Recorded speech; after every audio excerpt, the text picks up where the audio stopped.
TikTok, time to rock. Ecstatic vibes. Says, I can't wait to see what David and Anthony have to say. There's someone who knows that when David Wood and Anthony Rodgers go live, something's going down. Namely, Allah. All right, so I put up there, Allah is the greatest idolater ever. And we are going to show that. And actually a lot more. That's kind of the first part of what we're going to take a look at. But we did get some happy Valentine's Day wishes from Stephen Atkins. Hey, hey. Hey, Stephen. Bartimaeus. Happy Valentine's Day to all the Muslims in the chat. Another one of the last few holdouts up there in Canada. Stephen's up there in Canada in Tony's neck of the woods. Wow, I don't know how they do it. I do not know how they do it. Hey, check this out. Seen this several times already. Anthony's channel. Yeah, just so everyone knows, Anthony had a channel. He still has a channel. There's not a ton of stuff on it. But Anthony was doing blogs and stuff like that, and he had a channel. And anyway, I said, hey, I got a ton of people. Why don't you come work with me and put out some videos with me? And so Anthony's been putting out videos on my channel for the past couple years. But we've been talking about him getting back to his own channel here pretty soon. So in other words, Anthony's more recent stuff, he's got stuff on his channel. His more recent stuff is on my channel, like the stuff we're recording while he's here. That's going to be on my channel. But yeah, probably towards the end of this year, probably after his debate with Shabir, Anthony's going to sort of start posting fresh stuff on his own channel again, because we don't want everything on one channel. You know what I mean? We don't want all the apologetics content on one channel. We want it spread out. And that way, if YouTube starts messing with people, then it's all spread out all over the place. So, how you doing, Anthony? Yeah, so let me say, if you want to look for that, I don't know anything other than to tell you Anthony Rodgers is the channel name. And maybe we can put it in the description box. Hang on. Afterwards. Hey, someone who wait, I guess it would have to be a moderator, since I had to block people from posting links because some Muslims were trying to disrupt every single live stream by posting porn links. Remember that, guys? And so I had to disable people's ability to share links. But I think mods can still do it. So hang on, let me just go ahead and see if I can do it here. Anthony Rodgers. Hey, you do have it. It's just called Anthony Rodgers. Got your big old stupid looking picture. You look like you weighed an extra 40 pounds here. Yeah, gosh, I look so much smarter than you. Hang on. So I would say that actually all of the great stuff is, well, I mean, I'm not trying to refer to my own stuff as great, but comparatively speaking, the stuff that I've done on David's channel, although some of my equipment stuff has been subpar, a lot of the good content is on your site. Yeah. But I do have one of the things, and I actually really enjoyed making some of these. One of the things that I did on my site is I made these collages of Muslims, and in some cases I've made it like they're debating one another. So actually, as an example, you might recall this, but in the past I viewed a video by Abu Musab, who's a prominent Muslim preacher over there in Jeddah, over there in Saudi Arabia. And then a local imam here, you know who I'm referring to? Suhaib Webb. So I saw this video by Abu Musab one day, and then completely apart from that, I watched this video by Suhaib Webb, another Muslim, a cleric here, and it sounded to me like they were talking to each other. And so I took the two videos, and I actually think they were talking to each other, but they don't say that. So I took the two videos and I spliced them together and I turned it into like this little debate. And if you look at that, I think it's pretty entertaining. But there was something more than entertainment intended by that. I wanted people to see the nature of some of these disagreements. There, you don't get too much of an idea of what it is they're arguing, but the spirit or the antagonism between the two. And that's a relatively mild example of it. But other things that I have on there include examples of Muslims admitting that Muhammad had a filthy mouth. You know, we're going to talk about Allah swearing here, and of course, in this case, we're talking about Allah binding himself by an oath or what have you. But Muhammad actually had filthy words to use and filthy ideas, and he communicated these things. So I have videos on that. So there's some good stuff there. But for the most part, all of my debates are on your channel. All of my content actually looking at Islam or defending Christianity and so forth. Yeah, and so Anthony's main problem is that his equipment is all crap.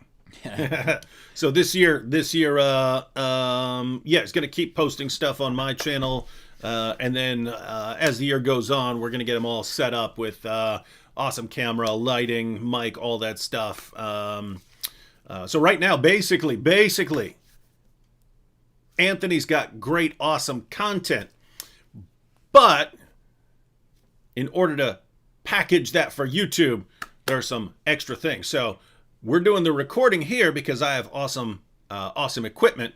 But then he's going to focus on editing. He said when they came out with the new edition of iMovie and stuff, he forgot how to use it. And that's just crazy because iMovie is the simplest, easiest program to use. So if he's having problems with that, wow, that's lame. But so anyway, he's going to take the footage here. He's going to focus on doing the editing, getting awesome at the editing. And after that, then we'll get him all the equipment. Then he'll have the equipment. He can practice with that. And then Anthony can just fly away, birdie.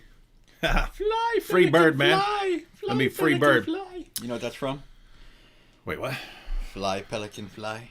No, what's that? Scarface, when he's sitting in the spa and he's watching the TV, he sees these pelicans. I don't remember the Pelicans part. I remember the fight at the end. Oh, yeah, of course. That's classic. You got to pick up those little lines in there in between. I don't know why I was allowed to watch that when I was a little kid. But who was it that said they watched it at 7? Was that somebody who... I probably watched it around then. Yeah. I remember watching Friday the 13th Part 2 like probably 15 times when I was 6. That was stupid.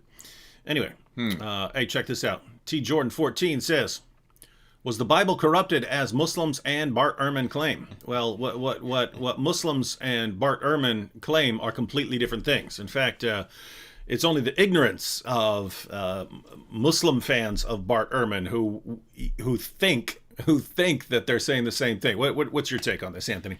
Yeah. One thing to be said is what Muslims need is, in terms of corruption, is a message that's altogether different than what we currently have or believe as a result of what we find in the New Testament. They need massive corruption of doctrine, right? They need there to be somewhere some Bible that doesn't include Jesus' death, his resurrection, his divine nature, he's not the Son of God. That's what they need.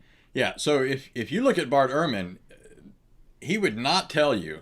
In fact, if you pointedly asked him and forced him to actually respond, because he doesn't like actually talking about Islamic issues or things related to Islam, but he'd tell you that no, even when I talk about corruption, I'm not saying that the original document said anything like what we find in Islam. The original documents taught that God is a father, taught that Christ is his son. He even believes the earliest Christians thought that Jesus was God and came to this belief very early, in fact, as a result of his resurrection. So he does not think the New Testament is any friend of Christians, whether corrupted or not. But, and he believes in corruption in a very qualified sense. We may not agree or go as far as Ehrman, but the fact is, Ehrman doesn't get anywhere near, not even light years near Islam. Yeah, so Ehrman's talking about things like, textual variants and things like that. You have those in the Quran as well. So if that's what Muslims mean by textual corruption, then the Quran is corrupt as well. But if they think that Ehrman is, by saying that there are lots of textual variants and stuff, he's affirming corruption in the sense that that Muslims need. He's just not, and it's just delusion to think otherwise. See, Muslims, think about this. They're told perfect preservation right down to the letter. That's what we have in the Quran. And any change at all, any textual variant, any spelling difference or something like that in the Christian manuscripts, that means corruption. Oh, but Bart Ehrman is saying that. Therefore, he means corruption. Therefore, the Bible has been corrupted. Amen. Oh, my goodness. Bart Ehrman is affirming our view. Wrong. One, there are all kinds of changes to the Quran, missing chapters, large passages were lost, verses were eaten by a sheep. There are textual variants all over the history of the Quran manuscripts. So again, if textual variance is what you mean by corruption, great, the Quran has been corrupted. So either go around saying that the Quran has been corrupted or change your definition of corruption. What we mean by corruption has to involve corruption of doctrine. That's just what you don't have. You don't have that in the Christian manuscripts. But notice what this really tells us about the two religions. You can walk into any Christian bookstore and get a book, multiple books, discussing differences in the manuscripts of the Bible, right? It's a whole field called textual criticism. That's why you have people like Bart Ehrman. We're honest about that, right? We understand if human beings are copying massive, large books, human beings are going to make mistakes. We understand that, right? In Islam, they have the same thing. If you sit down and try to copy the Quran by hand, you're going to make some mistakes at some point. But Muslims say it never happens. They lie. So notice in Islam, and this goes back, we see this going all the way back to the time of Muhammad's companions. The entire basis for Uthman gathering all the Qurans and burning them all was to cover up the differences and to pretend that they're not there. So this is a religion that says, hey, we need unity and we need a false belief. We need to encourage people to falsely believe that no change has ever occurred. Therefore, we're going to lie to everyone. We're going to destroy all the evidence. And this is the religion of the truth, right? No, this is a religion of deception. Yeah, let me add here, just so everyone is clear on what we mean by textual variance. We're not talking about the Bible being corrupted when we admit that. What we're saying that's not what we mean. Yeah, in the process of transcribing something, mistakes are made. Humans are not perfect. If they were, then that would contradict the Bible, right? That would pose a real problem for us. But the fact is, people make mistakes. However, the scriptures are being copied multiple times by multiple different people, which means that when a mistake is made, each scribe is not going to make the same mistake. Happily, we have an embarrassment of riches. We have a plethora of manuscripts spread throughout the world that we're able to then compare and collate and say, hey, look, this guy has it like this here, but these 9 other manuscripts, let's say we have 10 manuscripts in front of us, these 9 other people don't make this same mistake, right? What we're able to do, and then to top it all off, often these mistakes, the vast majority of mistakes, the overwhelming number of transcriptional errors are simply matters of misspelling. And anybody looking at that knows how to spell in Greek can already determine, without having these correct manuscripts, can already determine that's a mistake. The person wrote it wrong. So, but we have multiple manuscripts on top of that, and we're able to say, okay, this guy made a spelling error. Maybe he wasn't the best speller in the bunch, and so we can correct that. So the vast majority of them are spelling issues, and some of them have to do with technical things in Greek that have no bearing on meaning. In other words, I give you a quick example. You couldn't even translate. It wouldn't even. Yeah. It wouldn't even show up in a translation. And we don't translate them today. So, for example, in Greek, and it's not even always the case, and scholars still kind of puzzle over this aspect of Greek grammar. But in some cases, when a person's name is mentioned, for example, if it says Jesus went to Jerusalem, in Greek it'll say ha Jesus. It'll use the definite article, and if we translated that, it would literally be the Jesus went to Jerusalem. But that's not a way that we speak in English, and so it doesn't even carry over. And so in some manuscripts, a scribe might have left that out, and another manuscript might have included it. But it doesn't affect anything, right? As I already said, it doesn't affect anything. And so even though scholars are interested in figuring out what the original reading was, and they arrive at that through the science of textual criticism, comparing and collating manuscripts, but at the end of the day, it has no bearing on meaning. It's not like they say, oh gosh, with the definite article, it means Jesus didn't go to Jerusalem, right? It doesn't change anything at all. So, yep. So, so again, if that's what you mean by corruption, textual variants, spelling differences, things like that, you got the same thing in the Quran. So you got some issues there. Now that's all of that is beside that's apart from the issue of the Quran affirming that no one can change his words. That Christians and Jews still had the gospel and the Torah in the 7th century, which means, guess what? Allah affirms the Torah and the gospel that were available in the 7th century. But guess what? You had tons of textual variants in the manuscripts down to the 7th century, right? So according to the Quran, it's not a problem. According to the Quran, it's not a problem. According to Muslims, it is. But by saying that, they're saying that Allah is wrong. So the Quran, just to be clear, the Quran affirms the inspiration and the preservation and the authority of the Torah and the gospel. So if Muslims want to say, Bart Ehrman is saying corruption and we're going to give that an Islamic meaning and assume that he means massive corruption of doctrine, which he would never say in a million years, yay! He agrees with us. Well, if he meant that and you agreed with him, then you'd be saying that Allah has no clue what he's talking about, that the Quran is wrong and that Muhammad's a false prophet. So by all means, say the Bible's been corrupted, and we will thank you for admitting that Islam is false. Matt Hedges said, have you ever been nervous for one of your debates? The only debate I was ever remotely nervous at was my first debate with Shabir. I've had 9 debates with Shabir, but my first debate with Shabir, he'd been sort of built up for so many years in my mind as the greatest Muslim debater that my hand doesn't shake, right? Like there could be 10 people around me like smashing my face in stuff. My hand doesn't start shaking with nerves. And so it was really weird that I'm sitting down and I look and I could feel my hand just a little tremble in my hand when I was sitting down for my first debate with Shabir. So yeah, that was the first time. That was the only time I've done like probably 60 some debates, and yeah, that was the one I got a slight feeling of nervousness about. And then we debated, and then we did 3 more right after that, and so felt fine. All right, so we have a topic. Anthony. Yes.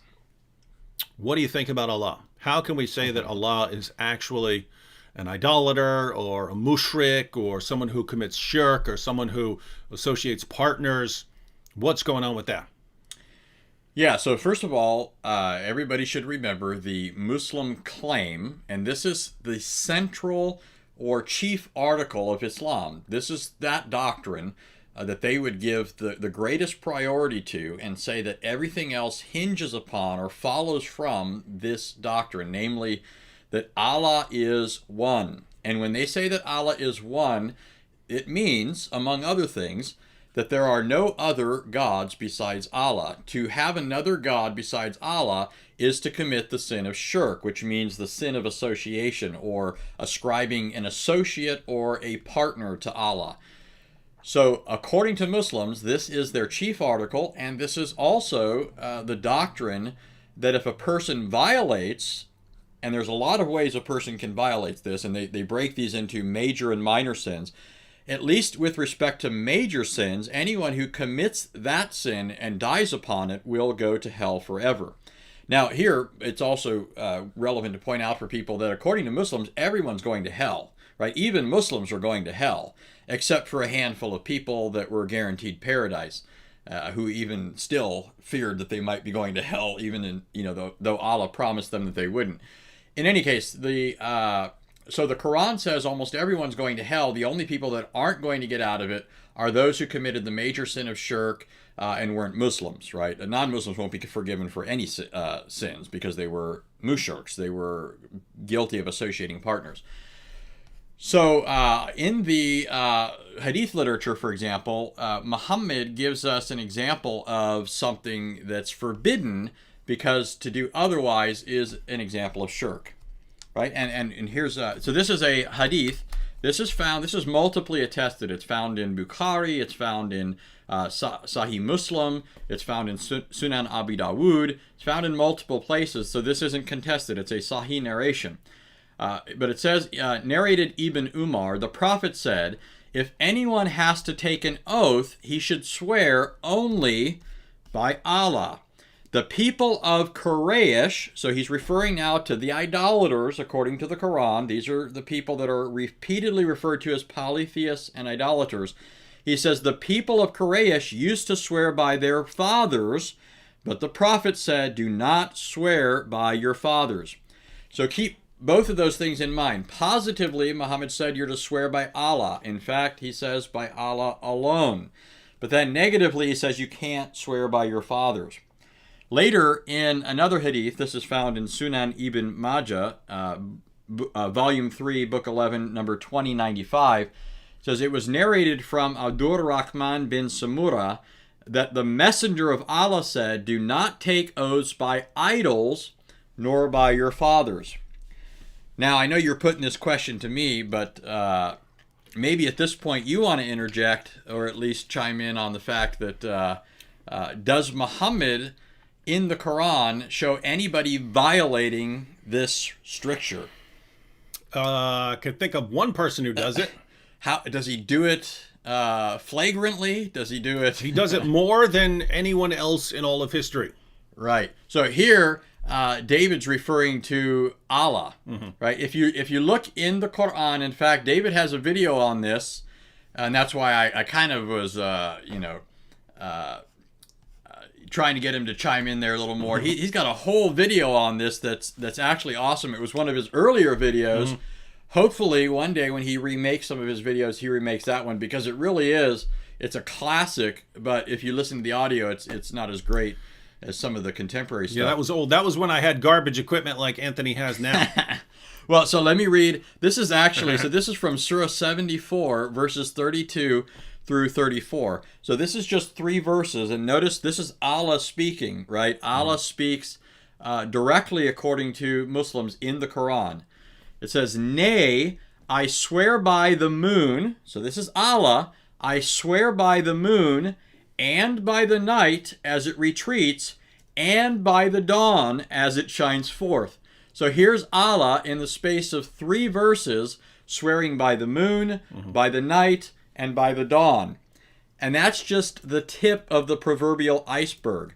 I've got at least 15 to 20 other passages right in front of me that I'm not going to bore you with right now. The fact is that Allah had a penchant in the Quran for swearing by created things, even though Muhammad in the Hadith tells his followers not to swear by created things, only to swear by Allah, and not to be like the Quraysh, the idolaters who swear by other things, like their fathers, like their idols. And so apparently there's some sort of disjunct here between Allah and Muhammad. Now here, what people might not know is that Muhammad didn't actually originally hold this teaching, right? Muhammad didn't originally teach his followers that you can't swear by created things. That's why he has Allah in the Quran swearing by created things. It wasn't until a Jewish person came along and told Muhammad that he was guilty of the sin of shirk. Right? Hey, by the way, since you talked about that video, should we try watching a clip? Oh yeah, if you could put it on. I want to see if we have the technology to pull this up here. Yeah. Let me go ahead and see here. I believe we can hear it if I turn my volume on here. All right, guys, we're gonna see here. We're gonna. I didn't have the volume set up and stuff like that to watch what's on the screen here, but we will try. You need that section where you're just ticking off all I think things. that's about to start. I don't know exactly because I can't listen to it to find out exactly where it is, but I think it's about to start here. So I believe I have the technology to share my screen. We have the technology. There we have it. There we have it. See that? And I think if I play it, people can hear it. So let's see if this works. Now that we understand how shirk works, let's have some fun, shall we? In the Quran, Allah swears Is that working? over and over again by the Quran. Where's the audio? Surah 38, Guys, is that working? Do you hear it? I swear by the Quran, full of wisdom. 38:1, I swear by the Quran, full of admonition. 43:2, I swear by the book that makes things clear. 51, I swear. Let me see. Guys, is the audio on? Oh, volume very low. Okay, hang on. All right, let's try this now. Hmm. How's that?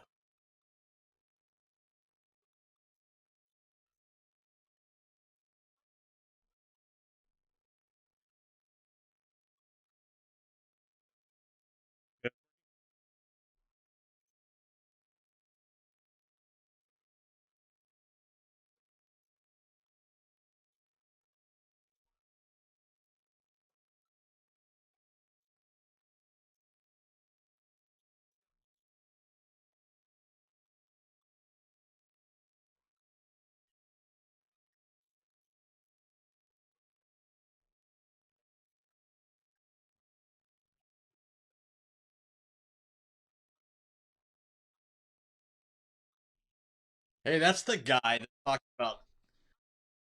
Wait, people said no audio. Dang it! What happened? What did I do? Okay, it's working when I do that, but when I click play, the audio goes off. Okay, we're gonna give that up. All right, you guys can go check that. I have to figure out the technology here. I'm not used to playing video clips like that. I'm used to downloading them and then replaying them. All right. Well, Anthony messed that one up. Oh wait. Okay. Yeah. There are controls here for doing stuff. All right. I don't want to learn this while we're watching live, so we'll figure that one out later. Hmm. All right.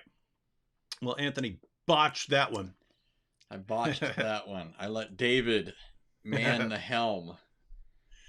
We tried it. We We have tried the it. technology. We just don't have the right technician. Yeah, we have the technology. We just don't know how to use it right now. Uh, okay. So let's recap real quick. So Muhammad in the Hadith says that it's shirk. It's a violation of Tawheed, Islam's chief article, to swear by created things.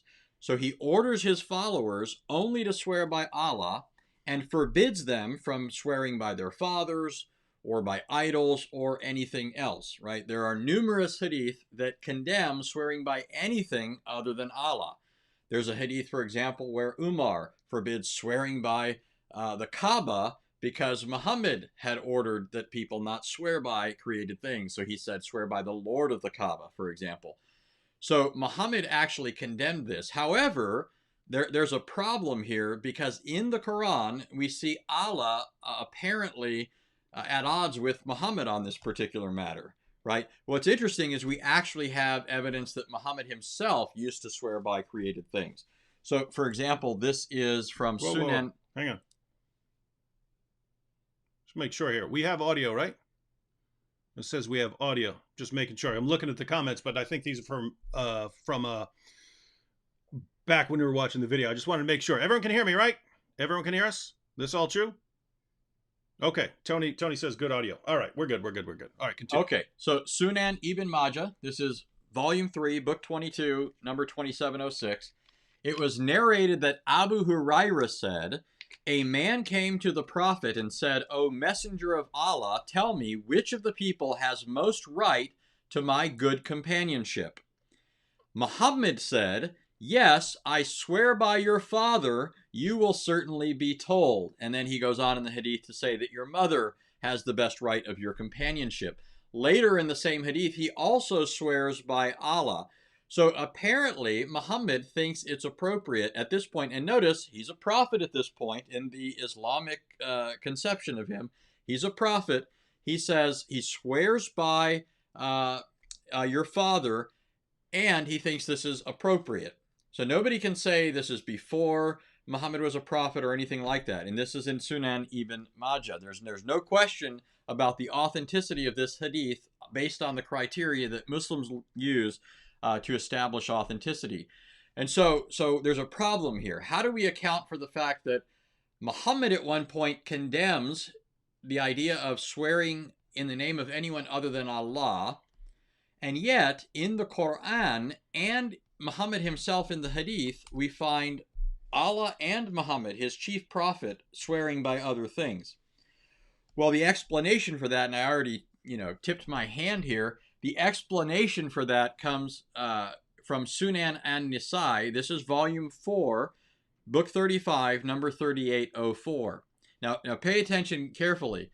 It was narrated from Abdullah bin Yasar from Katala, a woman from Juhayna, that a Jew came to the prophet and said, "You are setting up rivals to Allah and associating others with him."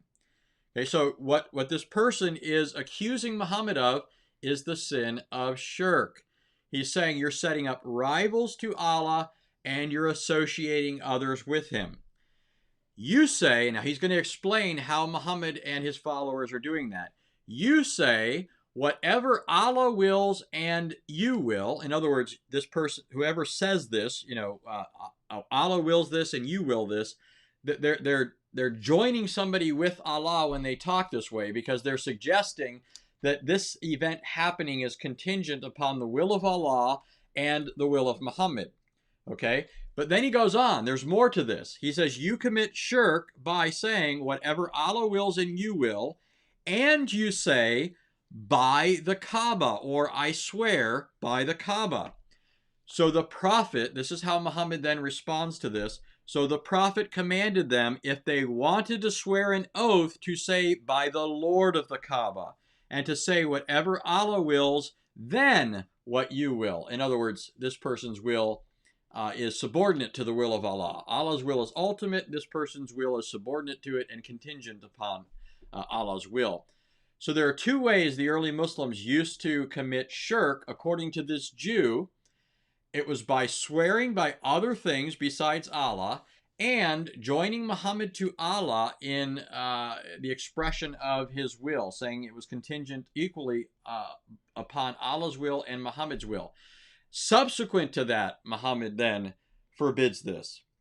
So this accounts for why Allah in the Quran swears by created things, and why Muhammad and his followers also swore by created things.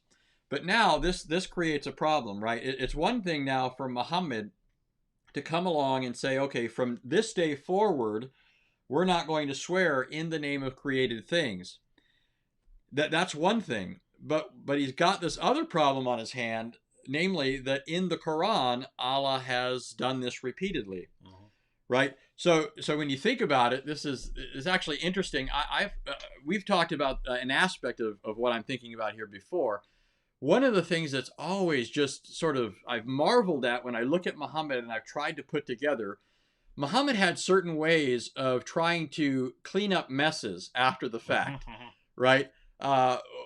For example, when Muhammad would violate one of his own laws, ordinarily what would happen is he would get a convenient revelation, right? Allah would come to the rescue and say, oh, by the way, people, I forgot to tell you, this law that I gave you doesn't apply to Muhammad. Muhammad gets special perks. He gets the perks of prophethood. However, so when you realize that, and then you look at another scenario, right? Muhammad does this 3, 4, 5 times. You get used to that pattern, and you start looking at the sources, and then you see Muhammad violate one of Allah's commands again, and you think, okay, it's about to come. There's about to be a new revelation from Allah saying, oh no, special perks for Muhammad. But then all of a sudden, Muhammad does a 180. He departs from his normal thing. It's not that Allah doesn't get him out of it, but the way Allah gets him out of it, it has changed. And I just scratch my head and I think there's something here, right? And so here, let me give an example of this. This is something that David's done a series on, or that he's used in part of his series on the psychology of Muhammad. Okay. In the past, when Muhammad would break a law, he would get a special revelation from Allah saying, you have a special exemption. But in a particular affair, Allah didn't do that. And here I'm referring to the affair where he takes the wife of his adopted son. And I don't know if you want to pick up here, because this is more of a specialty to you. But basically what happens is his adopted son, Zayd, has a wife named Zainab, and it becomes apparent that Muhammad has lustful desires for her. So Zayd, in response to that, knowing that Muhammad is the prophet of Allah, and basically that Allah caters to Muhammad's wishes, Zayd divorces Zainab And then Muhammad, again, he's expressing his desire for her, ultimately marries her.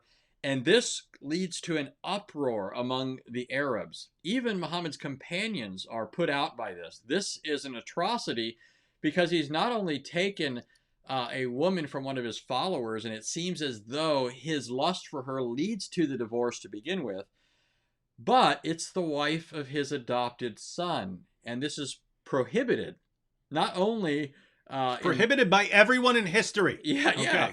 Even the Muslims don't think this is appropriate, right?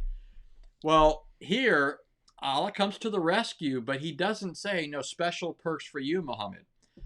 What Allah says is, let's get rid of that whole adoption thing, right? Let's outlaw adoption.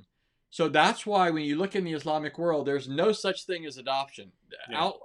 Adoption does not exist in the Islamic world because when you think about it, ultimately it goes back to the fact that Muhammad wanted the wife of his adopted son. So instead of Allah just saying, special perks for you, you as my prophet can take the wife of your adopted son, but nobody else can, he opens the door for everybody now to take the wife of their son. Really, in principle, that's what's happened here. And you think about it, why in the world is this so different than these other scenarios?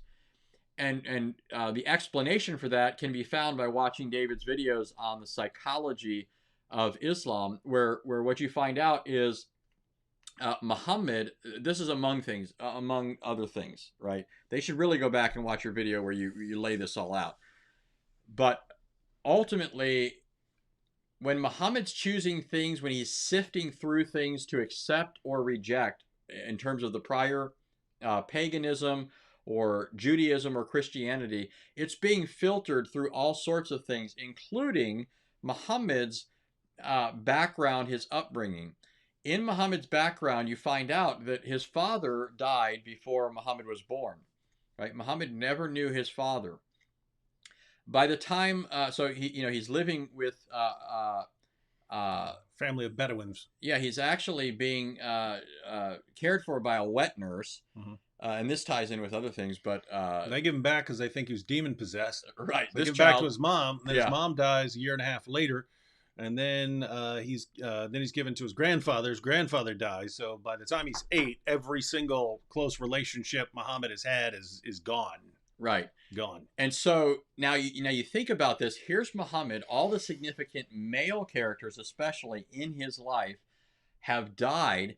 And he grows up in a pagan context, which you can tell especially irked Muhammad, where the pagans attribute to Allah offspring, but in particular, female offspring. You find Muhammad repeatedly complaining in the Quran, what? To you the males, to him the females? Allah doesn't like the idea that Allah has offspring, but they're reduced to or exclusively females. Right? That really bothers Muhammad in the Quran. And in fact, the whole idea of Allah as a father bothers Muhammad.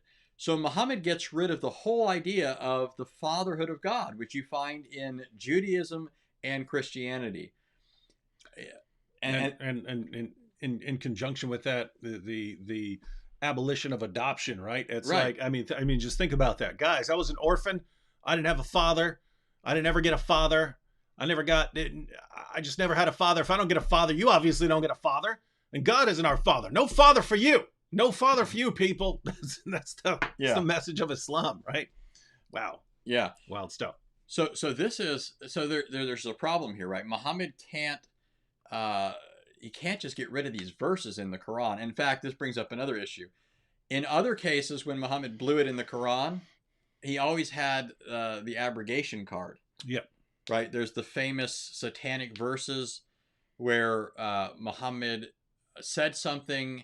Later, he gets rebuked by his followers because it's another example of shirk, right? Muhammad says that these pagan daughters, these goddesses, can intercede with Allah, and he's doing that because he wants the pagan Meccans to accept him. He's so desirous, and this is even in the Sirah literature, he's so desirous for the pagans to accept him that he ultimately begins uttering words from Satan that countenances belief in these goddess daughters and their ability to intercede with Allah. And so these become the famous incident known as the Satanic Verses. And when Muhammad gets upbraided by his followers, he realizes the colossal mistake he's made. He's just gone back on everything that gave him his claim to fame. He claimed to be a prophet of the one true God and to be doing away with the paganism that had encroached upon the originally pure religion of Abraham that was introduced into Arabia by Abraham and his son Ishmael. Right? He's restoring all of that, and now, after having proclaimed that message, he's done he's capitulated back to it.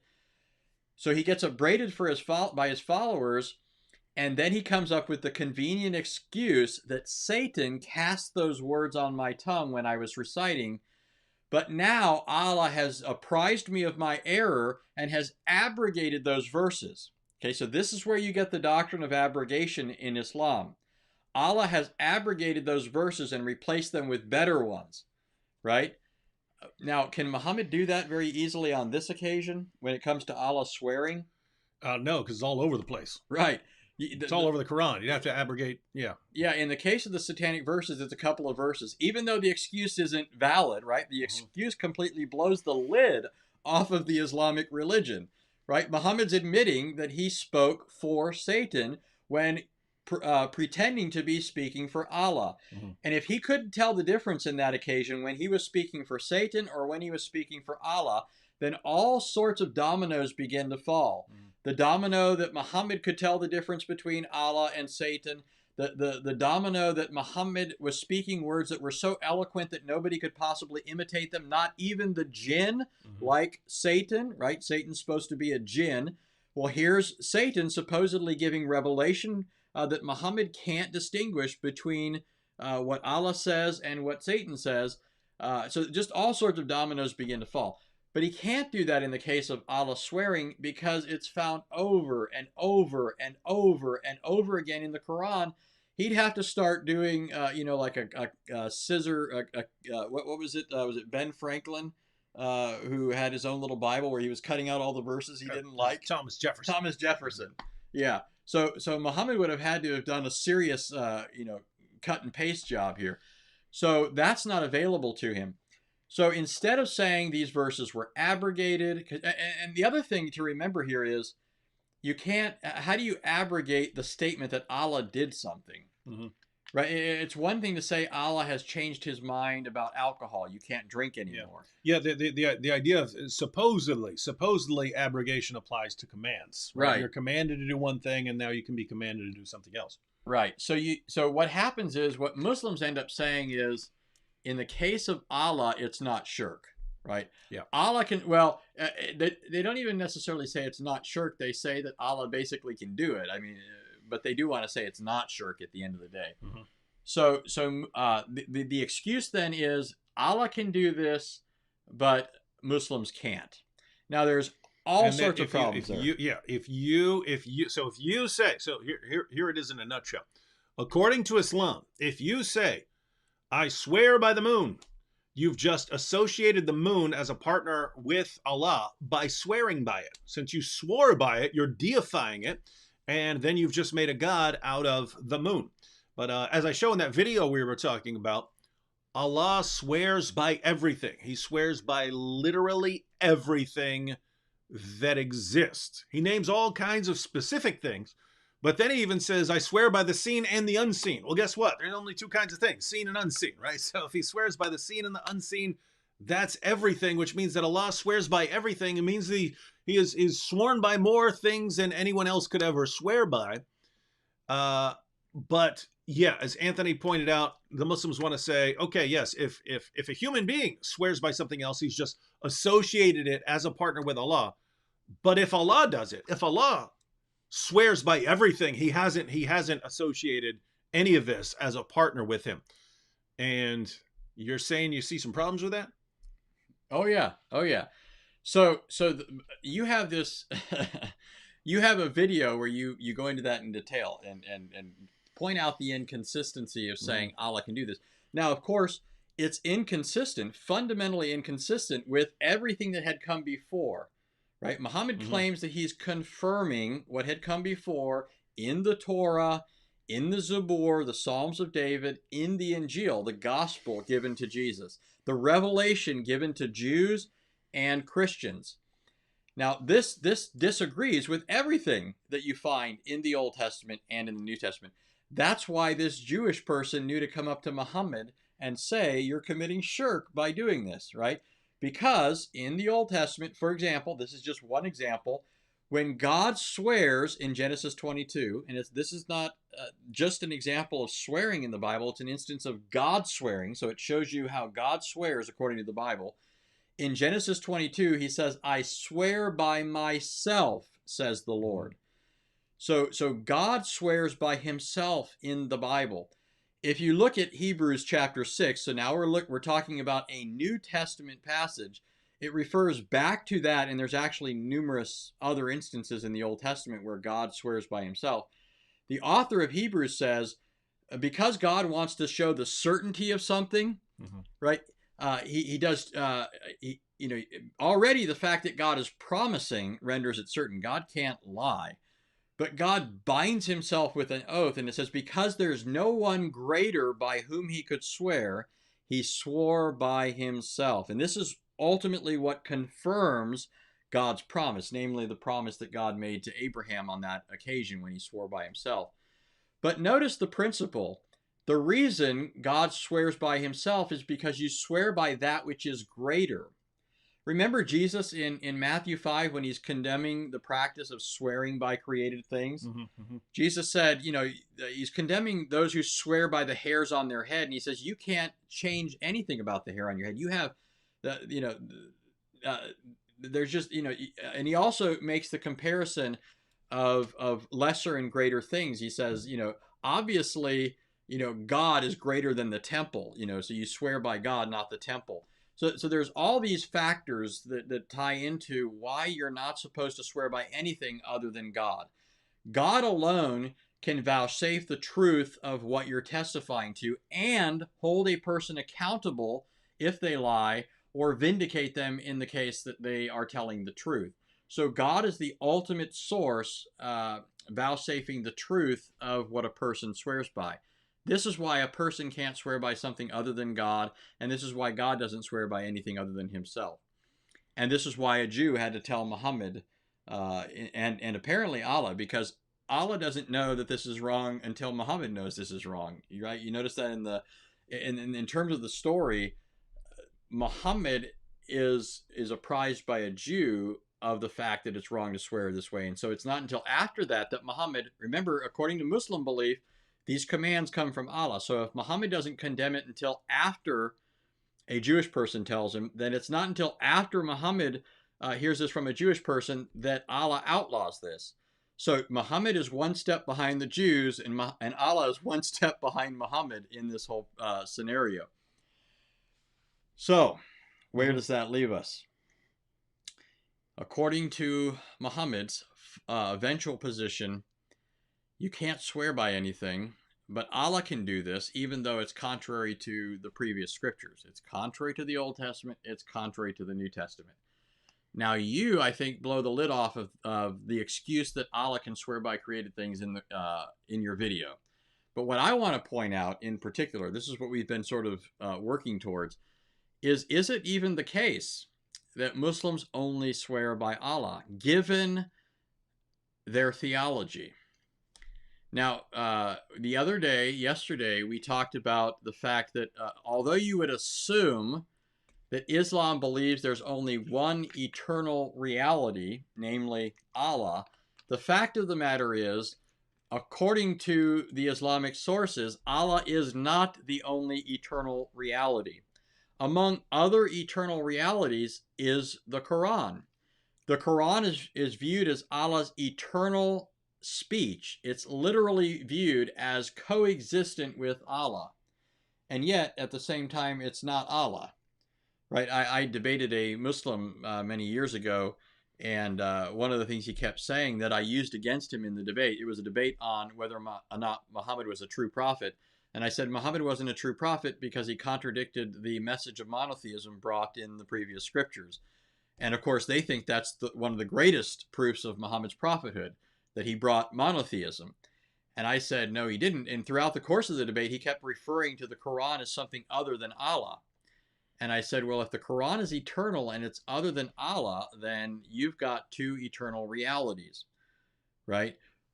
Well, if you have two eternal realities and you're not supposed to swear by any created things, then doesn't it seem to logically follow that you can swear by the Quran? Mm-hmm.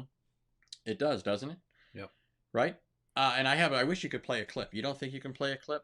We just tried playing a clip. You have, you have to give me the clip ahead of time. Yeah, we're you gonna blew play it. a clip. You blew it. I forgot. One of us blew it. I forgot. The technician didn't know how to use the technology.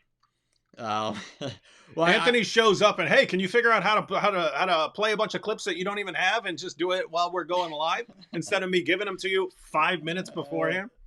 So anyways, I have a clip of Yasser Qadi as just one example. Here's what Yasser Qadi says in the clip. He says the Quran has attributes of divinity in it. It shares in the attributes of Allah. Right? Think about it. The Quran is eternal because it's Allah's attribute of speech. But it's not only eternal, you already referred earlier to the fact that the word of Allah can't change. Right? Mm-hmm. So that means the Quran is immutable. So if the Quran is eternal and immutable, it can't change, then the next question becomes, is the Quran contingent? Right? If it's contingent, then it could change, except its ability to change would be contingent upon. I mean, how do you have an eternal thing that's eternally contingent? Maybe somebody would try and argue that you can have something that's eternal and contingent, but at least prima facie, that's just not plausible. If it's a contingent thing, if it's a dependent thing, then it's not ultimate, it's not absolute, in which case it's not eternal. And I think you can make a more sophisticated argument, but even to say that the Quran is eternal and immutable then seems to presuppose that it's not contingent. And what are those if they're not attributes of divinity? Mm-hmm. And I could easily go down the line listing things that the Quran says about itself, or that Allah allegedly says about the Quran, such as the Quran is inimitable, the Quran is perfect, right? The Quran surpasses anything that you can find in creation. The Quran is greater than anything that any man or jinn could produce. Okay, so the Quran's perfection is asserted in the Quran. On and on we could go through the list. But I have a quote from Yasser Qadi. He's one of many. Yasser Qadi admitting the Quran has attributes of divinity in it. This is why, for example, a Muslim can't touch the Quran unless they're ritually pure, right? They have to go through their little purification rituals. This is why a Muslim would be aghast if the Quran is thrown on the floor. This is why a woman is not supposed to touch the Quran in a state of, if she's in menses, when she's going through, a period of menstruation.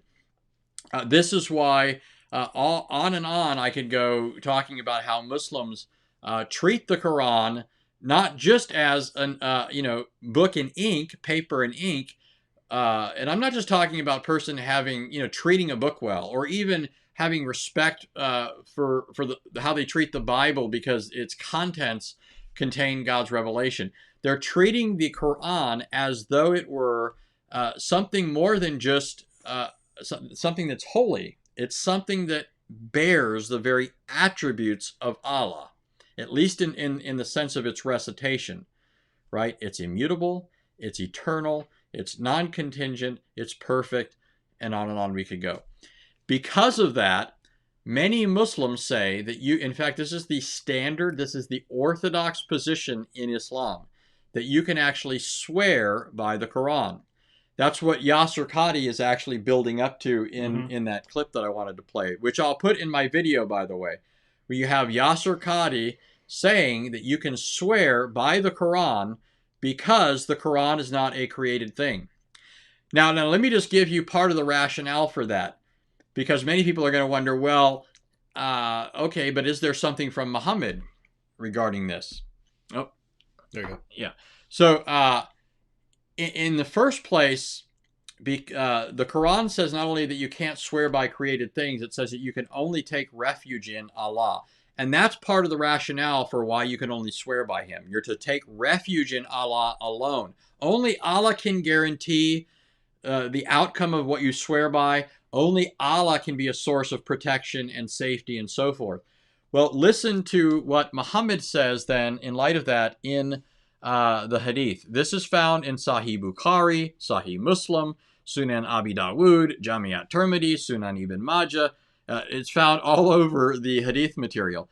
It says, Kala bint Akim Sulamiya reported, I heard Allah's messenger is saying, when any one of you stays at a place, he should say, I seek refuge in the Quran, or the perfect word of Allah, from the evil of what he created. By the way, you notice that? I seek refuge in the perfect word of Allah, or the Quran, from the evil of what you have created. So he's seeking refuge in the Quran because of the evil that Allah is somehow responsible for. He goes on later in the hadith, and it says he's talking about a person who some harm came to him, and then Muhammad says, had you recited these words in the evening, I seek refuge in the Quran from the evil of what he created, it would not have done any harm to you. So Muhammad in the Quran says you can't seek refuge in anything other than Allah, and that's because to do otherwise is shirk, and this is the same basis upon which you're not supposed to swear by anything other than Allah. Muhammad says that you can seek refuge in the Quran. And this is why Muslims say, well, then you can also swear by the Quran. But now remember the problem. Now, by the way, I don't know if you saw this. We went through this in painstaking detail yesterday about how the Quran is viewed as something other than Allah, and yet it's eternal, and how that then violates Islamic Tawheed, the idea that Allah is absolutely one. And somebody in the comment section, I'm thinking, what video did they listen to? They said, I don't get the problem. Tawheed is supposed to be that Allah is absolutely one, and here are Muslims saying, no, there's a fundamental diversity in eternity. There's Allah, and as something other than him, his eternal attribute of speech, namely the Quran. In fact, by the way, just think about how absurd it would be for a Muslim to try and say the Quran is Allah. One of the things that we're told in the Islamic sources is that the Quran, as it exists in heaven, as the eternal exemplar from which the Quran descends, it's called the preserved tablet. Right? So if you say the Quran and Allah are the same thing, you're saying Allah is equivalent to the preserved tablet. Right? That makes Allah a tablet. And by the way, if he's the preserved tablet, who's preserving Allah? Right? This means Allah now is a preserved tablet. It would also mean the Quran, fundamentally, this is what Muslims tell us, it's a recitation. Right? So is Allah a recitation? Right? When a person, when the Quran is made up of parts, it's got 114 surahs. Is Allah made up of parts? If Allah is made up of parts, is he absolutely one? You cannot say that the Quran is Allah without 100 absurdities following, right? So Muslims know to say the Quran is not Allah. The Quran is not Allah. But as soon as you say it's not Allah and you say it's eternal, you're saying there are two eternal realities. That is not Tawheed. That is not monotheism. That's not Judaism. That's not Christianity. What that is paganism. It's pagan to the core. And you further compound the problem when you start saying you can seek refuge in this other thing besides Allah. You can call upon this thing as your intercessor, which we saw the other day is taught in the Islamic sources, and you can swear by this thing. This thing is starting to sound like a second deity. If we were to say anything like that, they would accuse us of paganism, right? Because when we do, when we say that Jesus is the divine word or something like that, they say, oh, nope, that's polytheism, right? So, but you have it as the Quran there, especially when you combine it with the Quran appears as a pale man, right? So you have his eternal speech, Allah's eternal speech, which is co-eternal with him, is distinct from him, and according to Muhammad himself, if you swear by anything other than Allah, then you've associated it as a partner with Allah. And so if you're allowed to swear by the Quran, that means that you are associating the Quran as a partner with Allah. And when you combine this with the fact that it appears as a pale man, you've got this other pale man that you've got this pale man that you can swear by. And again, if we were to say anything like that, Muslims say, "Oh, that's paganism, that's polytheism," and so on. But for some reason, it's gosh, guys, that's why I'm not even trying to get involved here, right? It's so silly. It's so silly, right? It's like Islam says, "Oh, look at all this pagan stuff. Let's combine all this pagan stuff into one religion and just say over and over again, pure monotheism." And then for 14 centuries, if anyone disagrees, we'll chop their heads off so that everyone will simply mindlessly agree with us when we say it's pure monotheism. And then we get down to our age where you can say it. You can say, "Hey, this is a bunch of pagan nonsense." We're going to need to respond to that. Let me underscore something here. I want to make sure people caught this. When Christians say, because there is an apparent similarity here, certainly what the Quran thinks it's condemning as Christian orthodoxy, what the Quran thinks it's condemning, it's not what we actually believe when we actually get into the details of it, but it is equivalent to what Muhammad ends up asserting, right? Muhammad thinks that what we've done is we've taken something other than God and we've elevated it to the level of deity. Yeah. We've made Jesus out to be a God, okay? That isn't the Christian position. As Christians, we believe that the Son is eternally of the same essence as the Father. If you want to, so here, you know the mistake that Muslims usually make when they say you Christians believe 1 + 1 + 1 is 1. Mm-hmm. Well, they're usually misapplying that to the Christian. When we say the Father, the Son, and the Spirit, we're referring to 3 persons. 1 + 1 + 1 is 3. Mm-hmm. However, if you're asking a question, they don't include the units, right? Yeah, 1 person plus 1 person plus 1 person plus 1 right. person, right? But if you're asking about the essence of the Father, the essence of the Son, the essence of the Spirit, or the being of the Father, the being of the Son, the being of the Spirit, it's the same being, the same essence. Father, Son, and Spirit are numerically identical to the divine essence, although personally distinct. Father, Son, and Spirit don't represent separate essences. They represent the same fundamental being who exists in a tri-personal way. That is not what the Quran condemns. What the Quran condemns is this idea that you have 2 separate realities that are somehow, associated with each other. But what does the Quran teach? What do the Islamic sources teach about Allah and the Quran? Do they teach that the Quran is fundamentally one with Allah's essence? No, I just went over that. The Quran is something Allah sent down. The Quran is something that's recited. The Quran is identified with the preserved tablet. None of that can be said with Allah. Allah's not the preserved tablet. Allah can't be reduced to a recitation. So the Quran is fundamentally other than Allah. Even if you say it's of the attributes, right? It's distinct from Allah according to Muslim theology and according to the teaching of the Quran and the Islamic sources. And so what that means is Islam is guilty of the very thing that it condemns others for wrongly. Right? I mean, it's incredible. Muhammad has gotten away with just this colossal, crime here. Where he's a cosmic criminal, really, for attributing to God a partner. But he's the slickness of it is that he's been able to deceive over 1 billion people into thinking that's not what he's teaching. Right? I mean, but they believe it too at the same time. They believe the Quran's eternal, but they just won't put 1 and 1 together. Yeah. Right? Say not 2, Muslims, Allah and the Quran. Yeah. Matter of fact, that's a good title of a video. You got to spot good video title. Say not 2, right? Yeah. And then you put that in there. I've also been wanting to make a video. I don't know I don't know how much you could fit into a thumbnail and actually be have people able to read it because, people see thumbnails and it's small and then it's on a phone, so it's really small. But I wanted to have 1 plus 1 plus 1 plus 1 plus 1 plus 1 all the way up to 100, all the way up to 114 ones equals 1 in Islam. Because, Muslims make fun of, 1 plus 1 plus 1 equals 1. Oh, so dumb, because we don't include what we're talking about there and have no idea what Christians are even saying.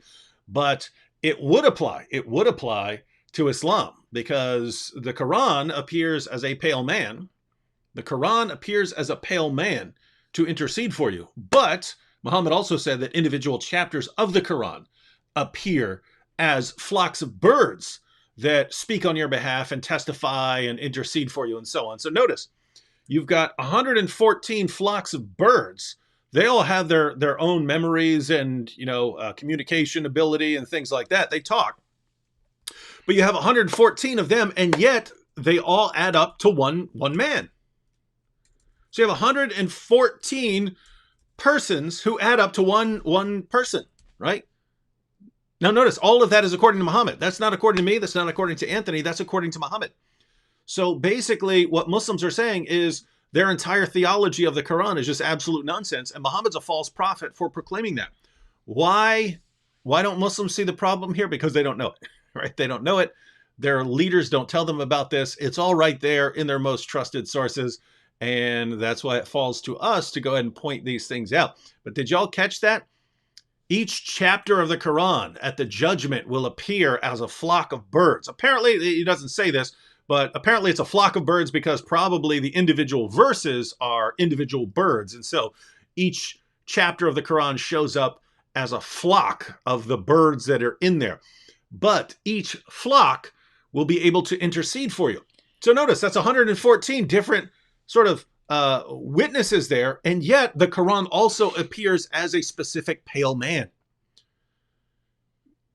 And says, I was your companion. You guys are making fun of the doctrine of the Trinity. You're saying the doctrine of the Trinity is irrational and proves that Christianity is false.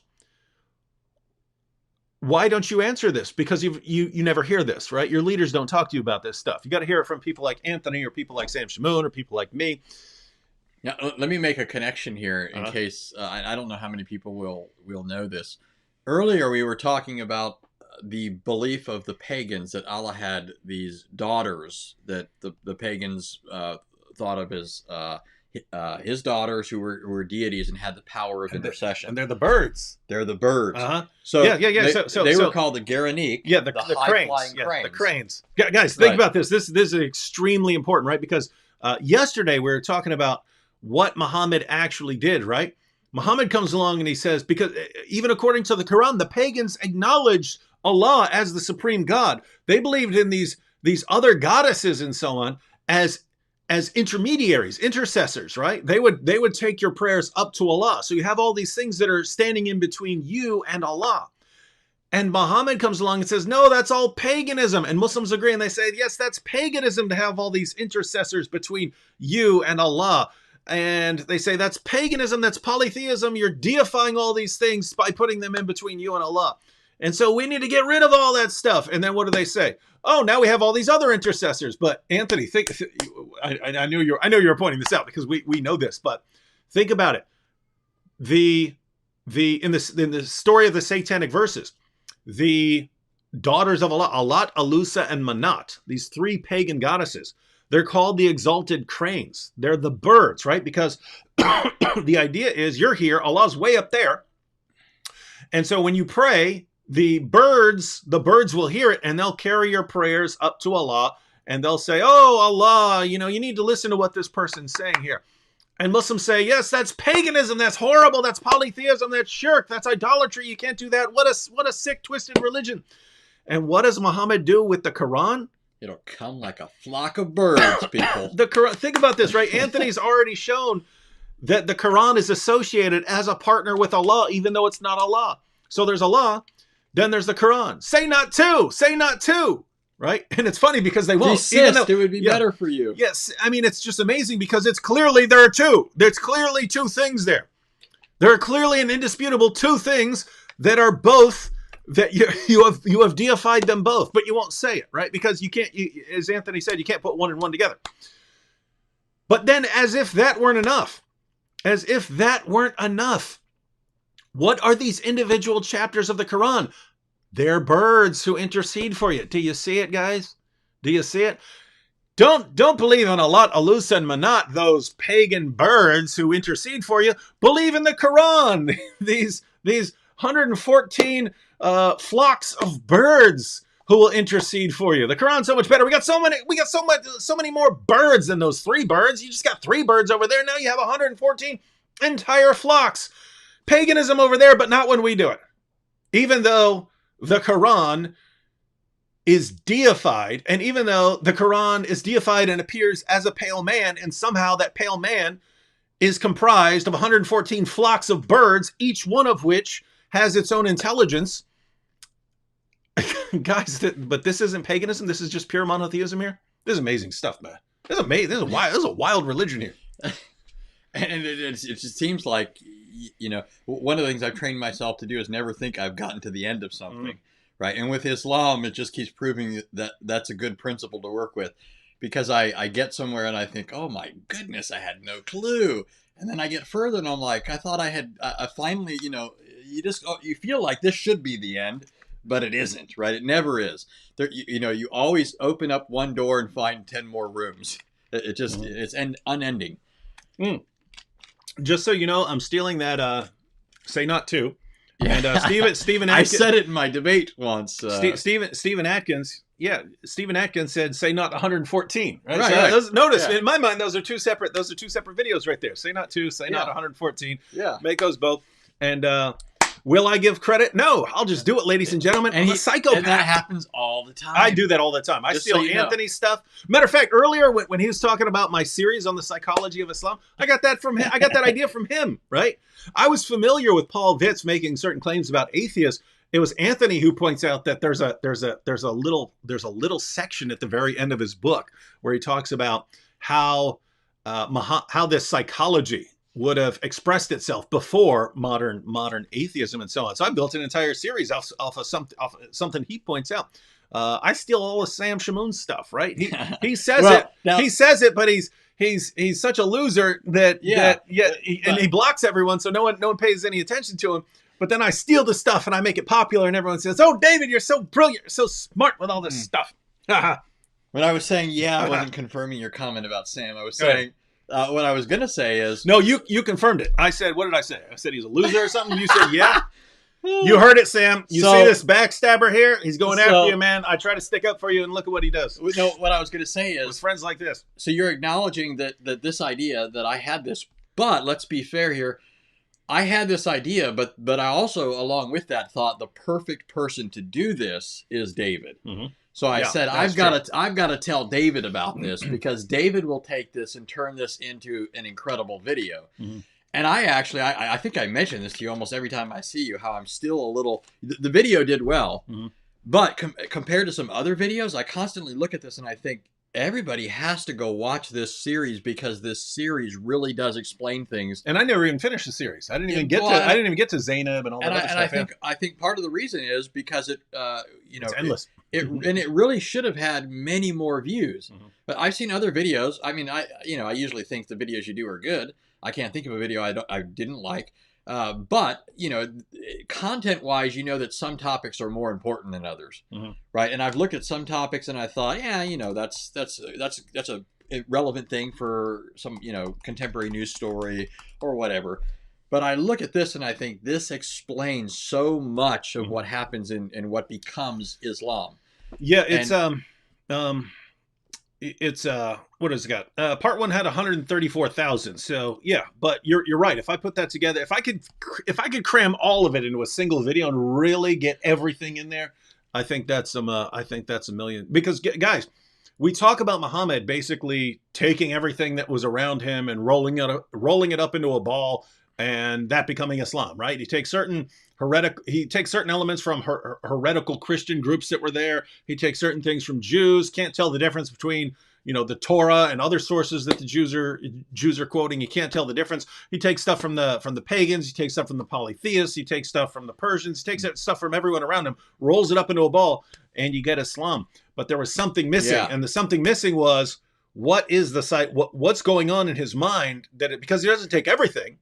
Yeah. He takes certain things. What is the selection process? And once you combine that with understanding this guy's psychology, now you understand it perfectly. You understand all of Islam. So all of Islam just falls into a place. Makes perfect sense. It's kind of like the news, right? The news can't report everything. Mm-hmm. So they have to choose what they're going to report. Mm-hmm. What is their principle of selection? What is it that determines? And that's where people make the observation about this being this kind of a news station or that kind of a news station, right? You can expect them to ignore these sorts of stories and highlight these stories. And that's because these people have certain beliefs. They have certain priorities. And those things factor into what ultimately ends up becoming the news. And it's the same thing with what ends up becoming Islam. Muhammad has a principle of selection. He has things going on here that help him determine what he's going to push out of his religion and include into it. And ultimately, it's that psychological stuff that we were talking about. Mm-hmm, mm-hmm. A couple things. One, Stephen Atkins said he doesn't even want any credit. That's cool. See, that's how you're supposed to be, right? That's how you're supposed to be. Not You brought it up. Not greedy for credit.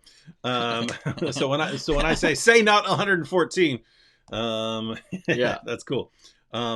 Angelo Toro said, "Do you know being God and interceding are way different?" Yeah, we know that. We're saying that the kind of interceding that they're talking about is paganism in Islam, right? These birds that are appearing, you have the same thing, right? You have the he does the same thing to a much greater extent. So he says that's paganism, that's idolatry, that's polytheism. Don't do that. Do it here, right? Yeah. And so that's what we're talking about, right? So let's remember a couple of things, because he's coming into this midstream. He doesn't know all the stuff that we said before that. Now, he should know if he's a Muslim and he's defending Islam. I don't know who said that. But if that's the case, he should already know from the Quran that Muhammad said the pagans believed in Allah as the chief deity, subordinate to him as either creatures or offspring, but still subordinate, definitely dependent upon Allah, are these other deities who have the power of intercession with him. That's what Muhammad rejects as paganism. But then he comes along and says there's a being other than Allah, namely the Quran, that has attributes of deity like eternality, immutability, and so forth. That's the Orthodox Islamic teaching ever since the days of men like Ahmed bin Hanbal, ever since the time of the traditionists or the Asharis or the Maturidis. This is Orthodox Islam. If you're a Sunni Muslim, you believe in the eternality of the Quran. And so you believe it has an attribute of deity, an attribute that's supposedly exclusively divine. It only belongs to deity. And yet you say this attribute is possessed by the Quran. So you believe in another deity by definition, and you ascribe intercessory power to that deity. That's what Muhammad condemned the pagans for. So this is a pagan belief according to the Islamic sources. You can say being an intercessor means something other than deity, but it's irrelevant when it comes to what Muhammad's claiming and what he says that is when it comes to the pagans, right? Muhammad identified it as paganism. He identified it as polytheism and as shirk, but then he introduced it as under the guise of his religion, right? In his religion, you can do that, but it's got to be, in his form, right? There's a comment here from Diva Girl Love. It says, Islam, mercy to go to heaven. Christianity, killing scarification in order to go to heaven. Nice. Lol. So apparently she's talking about Jesus dying for sins, which... gosh, you had a sacrificial system in the she's been complaining about sacrifice, right? You had a sacrificial system in the Old Testament, which your God affirms as the word of God. You just mocked it. Jesus laying down his life is affirmed in the gospel, which is also affirmed as the inspired, preserved, authoritative word of God by your God, which you just mocked. So you just doubly mocked your God. But apart from that, you just said, Allah just shows mercy. Even if that were true, that would mean that your God is not perfect, right? If he's showing mercy, then he's not showing justice, right? If he's showing mercy, he's not showing justice. He could say, "Hey, no, you killed all those people. I'm going to let you into heaven." Well, that would be mercy, but it's not justice, right? This person did something, right? So it wouldn't be just. But apart from that, you're contradicting your prophet. Muhammad didn't say, "Hey, everyone who's done these horrible things can just make it into heaven." Your prophet in Sahih Muslim and 110 Ahadith Qudsi said that if you're a Muslim and you had a lot of sins and Allah, can't just let those sins slide, he's going to take your sins and make Jews and Christians pay for those sins, the sins of the Muslim, in hellfire. So he doesn't just show mercy. I mean, you could say that's mercy. You could say, Allah is showing mercy to the Muslim by taking the sins of the Muslim and putting them on the backs of Jews and Christians so that Jews and Christians then pay for them. But the idea is someone has to pay for them, right? Someone has to pay for them. So the real difference between Islam and Christianity here is in Christianity, Jesus says, I'll pay for those. I'll pay for those. He does it willingly. In Islam, Allah just orders the angels to put your sins, Diva Girl Love, on me and Tony here. And we didn't sign up for that, right? So that's the difference. So, I mean, you're either ignorant, you either don't know what you're talking about, you don't know your own religion, or you do know about your religion and you're lying. So much like your God, you're either ignorant or deceptive, right? If you want to take the better route in Islam, just say you're being deceptive, right? Because that's what Allah does. Yeah, you're either learning like Allah, or you're deceptive like Allah. All right.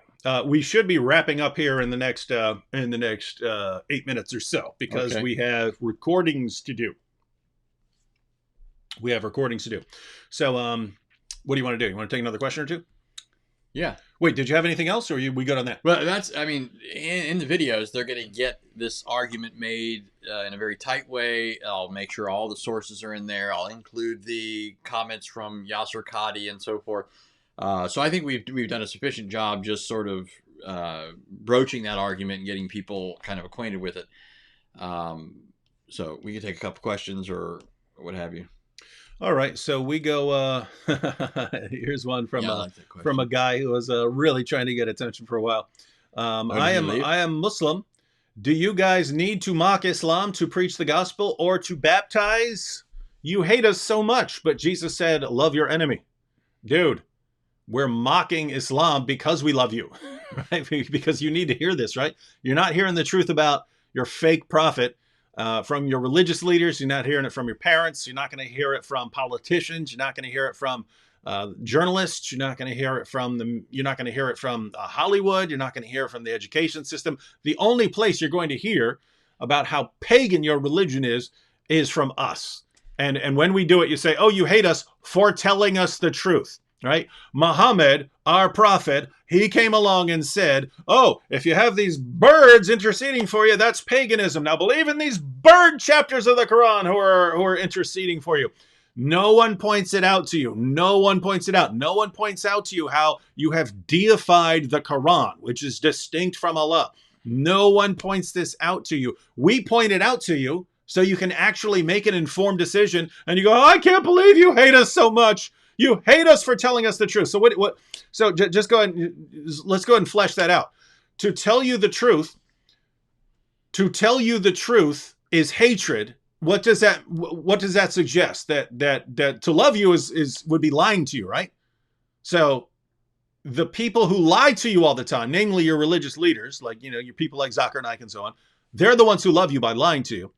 And of course, you worship the God who brags about being the best of deceivers. To lie to you is to love you, and to tell you the truth is to hate you. So guys, do you see what this religion does? Do you see how it just absolutely flips morality on its head? This is some weird stuff, but I do like what you pointed out here. Check this out. I'm Muslim. Do you guys need to mock Islam to preach the gospel? No, we could preach the gospel without mocking Islam, but in order to show that Islam is false, we do mock it.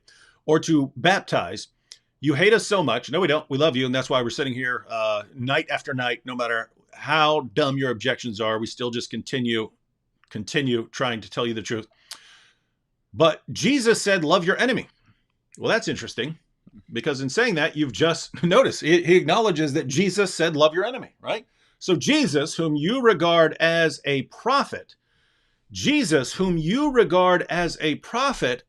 ordered people to love their enemies. Now, correct me if I'm wrong, but didn't Jesus say, when he said that, didn't he say, love your enemies and pray for those who persecute you so that you may be sons of your Father who is in heaven?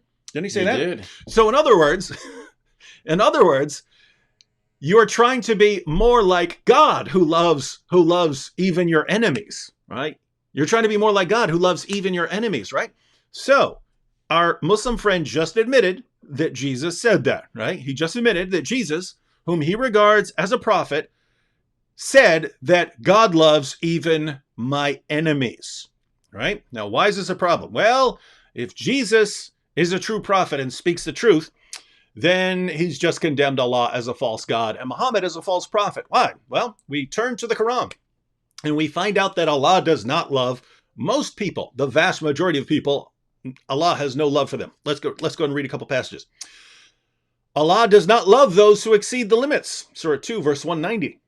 Anthony, have you exceeded limits in your life? I got pulled over on the way down here.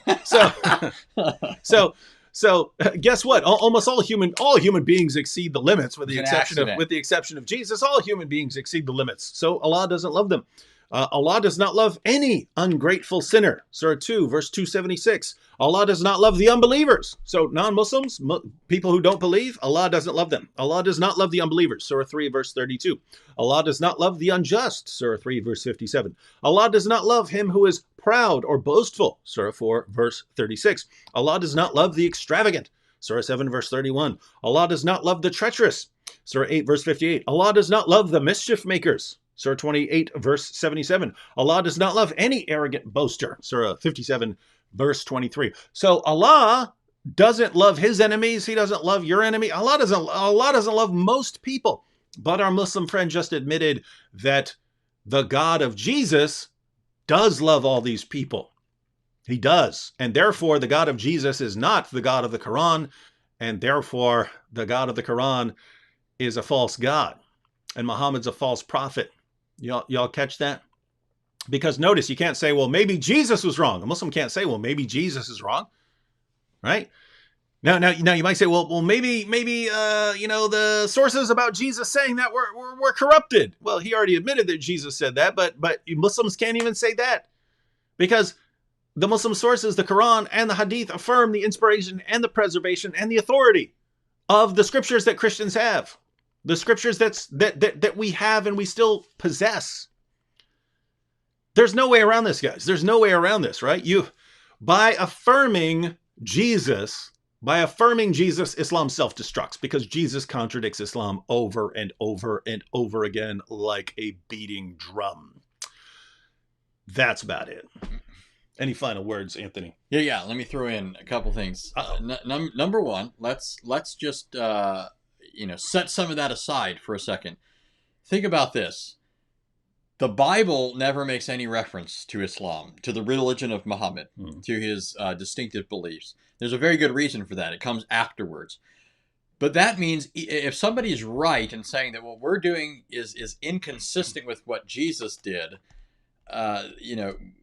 we certainly don't have any direct statements of Jesus. We think we're making a legitimate use of what Jesus said in application to this situation. And we do see Jesus condemning other groups for teaching falsehood, right? And even mocking them. You want to see a scathing reply from Jesus to another religious faction? Just look at Matthew 23.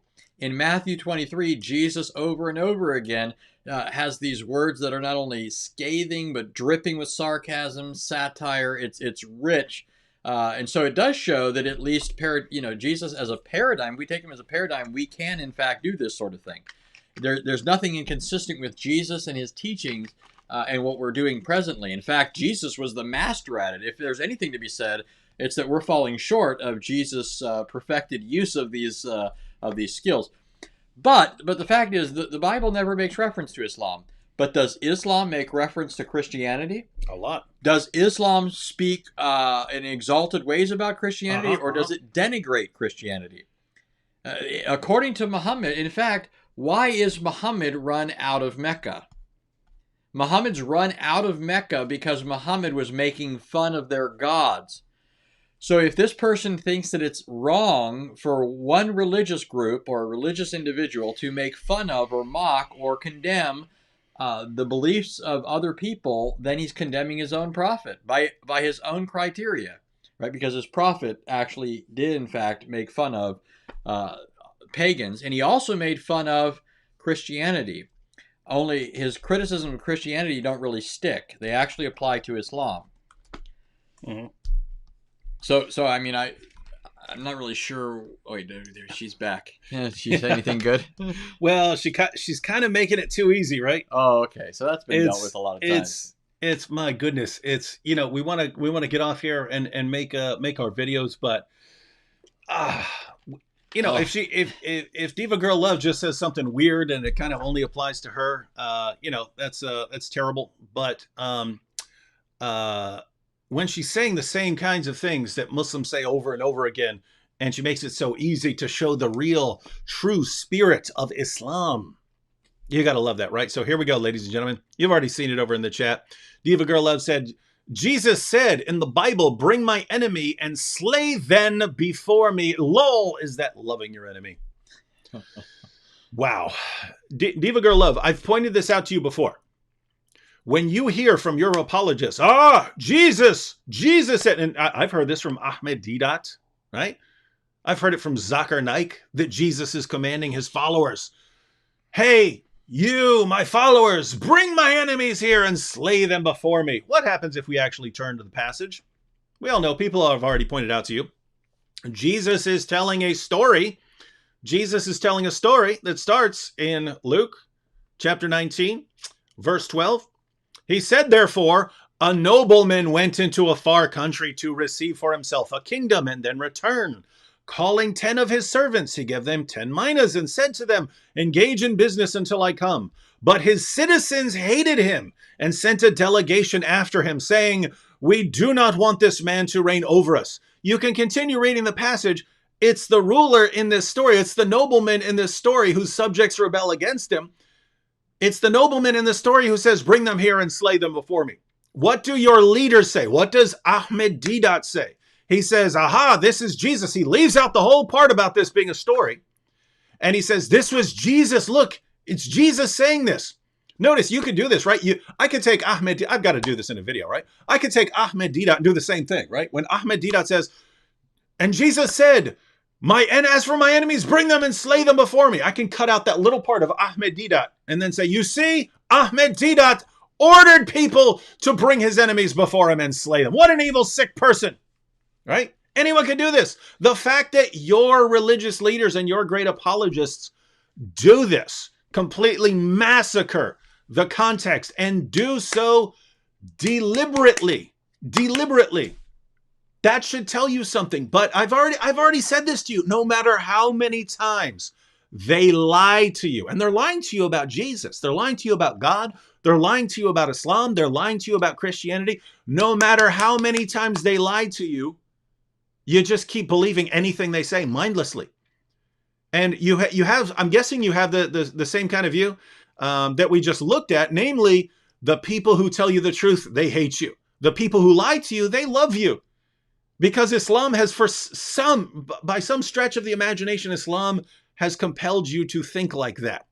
And you should be thinking, wait a minute, what kind of true religion needs to be grounded in an endless supply of lies? What kind of true religion needs apologists who do nothing but lie about Islam and Muhammad and Jesus and the Bible? What kind of religion needs those kinds of lies? That's what all of this should do. But for some reason, no matter how many times it's pointed out, you just keep believing anything they say. This is wild stuff. What do you think about that? I think you said it all on that. I mean, that's the issue they keep bringing up. I mean, it's not only a parable, and it's not only an illustration that Jesus is, making, but using another figure, not himself. But to either way, it's referring to the final judgment. Nobody disagrees that at the final judgment, God's going to bring everybody to an account. Yeah, right? Muslims say it's command to us. It's command to Yeah. Jesus commanding his followers, which no one has ever claimed, right? Except Muslims. Muslims are the ones who claim this, right? That this is Jesus telling his followers. Why? Because they know that we look at the Muslim sources, and Allah calls for the violent subjugation of the entire world. He orders his followers to go and kill people for not converting. He orders his followers to violently subjugate Jews and Christians and to kill them if they refuse to pay the jizya and refuse to convert. And we point out this violence, we point out the terrorism, we point out this origin of all the violence we see around us. And they don't like everyone pointing at them going, oh, look at this violence. And so what do? They lie. They lie. They lie and say, but Jesus did the same thing. Jesus, he ordered his followers to bring people before him and kill him. Wait, where did it happen? So according to you, he's talking to who? He's talking to Peter and James and John and saying, bring my enemies here and slay them before me. Did they do that? Do you recall that in the Bible? Did Peter and James and John say, oh, let's go get these guys? Jesus said, kill them. Gosh, they didn't interpret it like that. Why? They heard Jesus telling a story. Yeah, and actually, the only thing that even comes close to that, it's a single instance, is when Jesus is praying in the Garden of Gethsemane. Judas has gone off and he's told the chief priests how to get Jesus, and he'll lead the temple guards to him. They come, and then Peter, in defense of his master, which is a natural thing, he gets up and he pulls out his sword and he cuts off the ear of Malchus, one of the guards. But Jesus, he rebukes Peter, and then what does he do? He proceeds to heal the man, right? He does the opposite of have this man slain. He heals him. So not only has she misunderstood the parable, but if she just read the whole book, she'd see that the character of Jesus and his actions are the complete opposite of that sort of thing. Wanted to address a couple comments real quick here in the super chat. Guys, if I didn't get to you in the super chat, I'm just not good at you saw what happens when I try to deal with equipment, right? It was a massive disaster, right? So when I see them, we'll look at them, but I often miss them. But Jason says, how does the no bearer of burden standard apply to the transfer of sins to Jews and Christians? Well, I actually have a video on this. It's titled something like, how could Jesus pay for the sins of others, or something like that.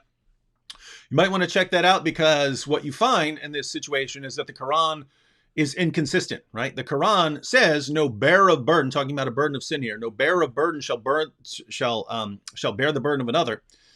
But the Quran and other places say they will carry their own burdens and other burdens besides their burdens, right? And it gives examples of this. Like if you lead other people astray, you will have to carry your own burden, and you will have to carry something of the other person's burden, the person you led astray, part of that person's burden. So the Quran is just inconsistent on this point. It acknowledges that there are some people who will bear the burdens of others. And basically the situation is there were people coming to Muhammad saying, Muhammad, you're saying Allah can just forgive me because I've recited the Shahada. Do you have any clue the horrible things I've done? And so Muhammad needed a kind of better explanation. And so, Allah's going to take your sins, that mountain of sins that you've committed, and he specifically talks about sins as heavy as a mountain. He's going to take those sins and he's going to put them on the backs of Jews and Christians. And so Jews and Christians are going to pay for your sins in hell. And so, that's the idea. And so that's how those things would fit together. But again, you can check out my video and I show how all these things tie together.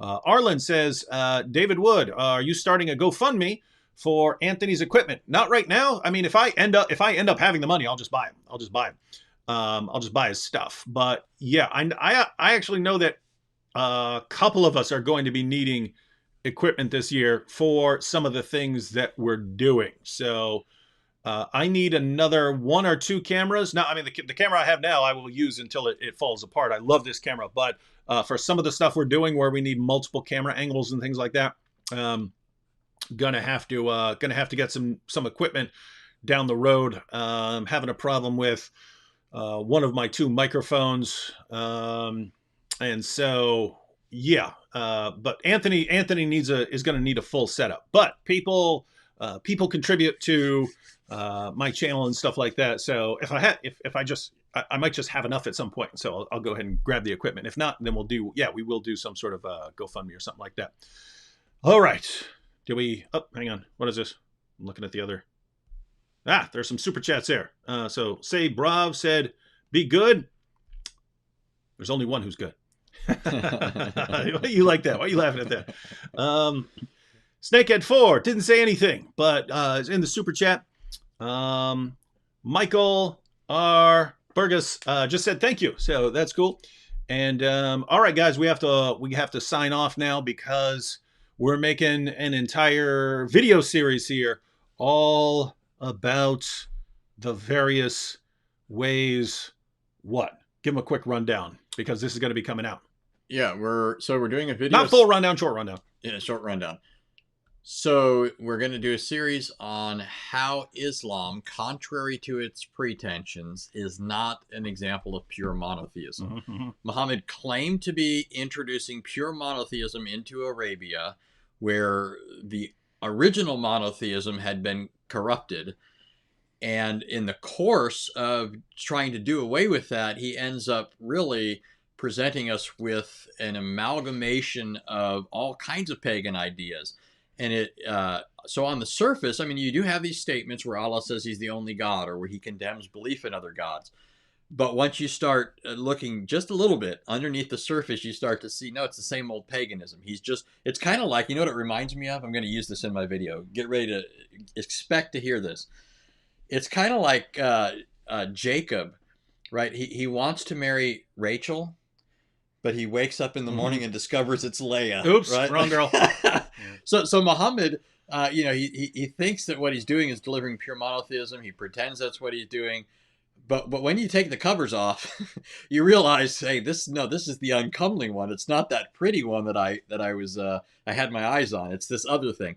And so Muhammad ends up bringing paganism into Arabia under the guise of monotheism, but it's anything but that.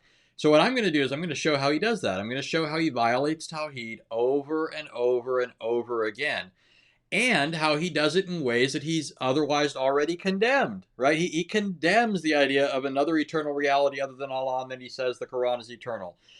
He condemns the idea of a multiplicity of things in addition to his deity, and yet all of Allah's attributes are said to be eternal, and not Allah. I don't think people really grasp this. They don't understand that according to Muslims, Orthodox Islam, his attributes are something distinct from his essence, just as much as Allah is distinct from the Quran. So Allah has all sorts of attributes that are viewed as eternal and other than him. And yet Muslims claim to be pure monotheists.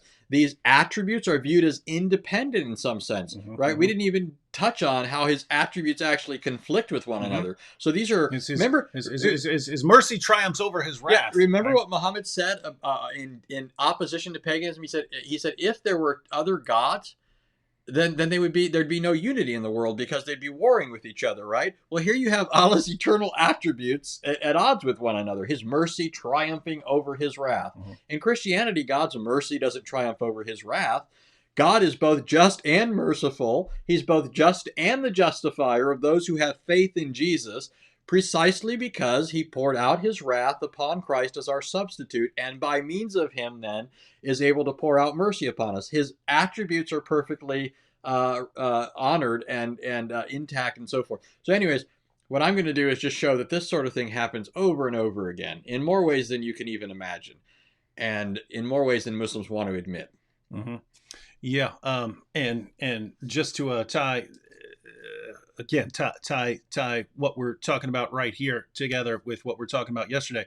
So the Quran inescapably is associated as a partner with Allah, right? And so Allah has an eternal partner, the Quran, which you can swear by because it's uncreated and it's Allah's eternal partner. And so you can swear by it when, according to Muhammad, if you swear by anything other than Allah, you've associated as a partner with him. So just to recap, the Quran is indisputably, according to Islam, a partner with Allah, right? Yes. So there are two. And yet, in terms of the intercessors, there's one greater there's one greater than even the Quran, who appears as a pale man, and that's Muhammad. He's even greater than Allah's eternal speech, right? Now think about this. If the Quran is a partner with Allah, an eternal partner, his eternal speech, and Muhammad is even greater than one of Islam's two deities, what does this mean? Muslims have deified a man. They've gone to an excess in their religion. One of the things they illicitly, wrongly accuse Christians of. All right. So anyway, that is some of the stuff that's coming up in Anthony's videos. By the way, in light of what you were saying when we were talking about the Quran and how it's an intercessor and talking about how the Quran's chapters will appear like flocks of birds, which clearly is analogous to the exalted or high-flying cranes, the pagan deities that fly up to Allah, just reminded me of how much more we are rightly or justified in saying that Islam is for the birds. Mm-hmm, mm-hmm. You can put that in the look at video this. if you Look like. at this. No matter how many times. Diva Girl Love says, does God the Father have attributes? Does God the Father has attributes? Does he? Yes. Yes. See, Yes. keep in mind, right? Diva Girl Love. We believe that God can be one in one way, more than one in another way, right? So we believe that God can be one in essence, nature, being, and more than one in attribute. We believe that God can be one in one way, essence or nature of being, and be more than one in person. We believe that God can be one in one way, more than one in another way, right? We believe that. You say, no, God can't do that. He can't be that way. He can't be one in one way and more than one in another way. If you say that God is more than one in some way, then you've just split him into all these different deities. Oh, all we're doing is holding you to that, right? You're the ones telling us that, right? So, but if you were missing what Anthony said, the only way to even attempt to reconcile the Islamic claim that the Quran has these attributes of God and yet is distinct from God is to say that, that the Quran has the attributes of God in the sense of that it's eternal and things like that. The only way to try and make sense of monotheism out of that is to say that the Quran is one of Allah's attributes. It's his speech, right? Well, if the Quran is distinct from Allah and it's always with Allah and it's some sort of separate thing and it appears as a person distinct from Allah, which it will at the judgment according to Muhammad, if the Quran appears as a person and it's an attribute, then it's separate. It's separate. And guess what? You have all these other attributes, right? And the other attributes are in conflict with each other. Allah's mercy is saying, no, forgive. And Allah's wrath is saying, no, punish. These are Allah's attributes. His attributes are calling for other things, and one is triumphing over another. Well, based on what you tell us about Allah's speech, Allah's attributes are all these separate things. They're distinct from Allah, right? So wait a minute. So now you've got all these different deities, and you can't say, oh, they're all just the one Allah, because then you're saying God is one in one way, more than one in another way, right? How are you not getting this? Everything Islam says about Christianity, everything Islam says about pagan religions, everything Islam says, every accusation you're pointing out against all these other religions is all these things apply to Islam in a far greater extent. And you don't get it because your leaders do everything in their power to keep you in a state of ignorance. And we're here to undo what they've done. We understand how much work that is going to be because you can say the same things over and over and over again and not get what we're saying. But we know that because you are created in the image of God, you are capable on some level of grasping this. And so we're going to keep pointing it out. We're going to keep pointing it out because, again, you're not hearing this from your leaders. You're not going to hear it from your parents. You're not going to hear it from any of your Muslim friends. You're not going to hear it from anyone else. You're going to hear it from us. And you keep coming back, so you are going to hear it. All right? We all done? We are done. All right. Shout out to Islam Critiques. Everyone subscribe. I just saw that. Yep, everyone subscribe to Islam. Weren't you watching a video earlier at the gym? So Islam Critique, we were at the gym and I had to go over to David and I said, hey. He started laughing. Yeah. I was laughing on hitting the weights. So because he used Muhammad Hijab's clip where Hijab took another jab at hijab. Allah doesn't pray to Muhammad, he prays for Muhammad. And Muslims cheer, yay! All our God prays for Muhammad. Yeah, They yeah. don't realize But that was it's a so small, amazing. small snippet in a much longer point that he was making. So everybody should go watch that. Gotta love a religion that is pagan in every possible way, and whose leaders can even stand on stage and admit how pagan it is, and they will still cheer for the pure monotheism. What a religion. What a religion. All right. Thanks everyone for joining us. I will be, for those of you who are here like live streams, I believe I'll be on the Apostate Prophet's channel tomorrow. So if you're not subscribed to the Apostate Prophet, go to his channel. I think I'm supposed to be on there at 8 o'clock Eastern time. So check that out. And I believe I'll be on with Robert Spencer sometime next week on my channel. So, all right. See you all then. Oh, wait. How many lights do you see?